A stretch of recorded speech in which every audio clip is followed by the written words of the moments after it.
ҷиҳати иҷрои дастури роҳбарияти ҳизби халқи демократии тоҷикистон оиди тозаву озода нигоҳ доштани мавзеи оромгоҳҳо дар доираи аксияи ҳизбии пӯси хотир бо пешниҳоди кумитаи иҷроияи ҳизби халқи демократии тоҷикистон дар ноҳияи восеъ рӯзҳои истироҳатии ҳафта ҳашарҳои дастаҷамона доир карда шуданд. дар доираи ин чорабинии ҳизбӣ дар қатори дигар маҳаллаҳои деҳотҳои ноҳия сокинони деҳаи ибрат дар деҳоти тугарак дар тозаву озода нигоҳ доштани мавзеъ ва гирду атрофи оромгоҳи деҳа саҳм гузоштанд.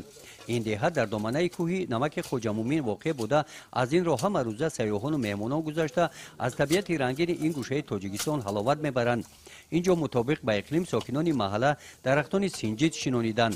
дар парвариши дарахтон саривақт об мондани онҳо таври раиси кумитаи маҳалла гуфтанд саҳми сокинони маҳалла назаррас мебошад. аз ҳамин рӯ ҳар нафаре ки аз ин мавзеъ гузар менамояд ба ободкунандагони он аҳсан мехонанд. аз рӯи мушоҳидаҳо муайян аст ки сокинони деҳа бо меҳнати софдилона кӯшиш намуданд ки ин гӯшаро обод нигоҳ доранд. дар баробари он ҳар гуна партовҳое ки дар шафати роҳ партофта шуданд онҳоро саривақт гирифта безарар мегардонанд.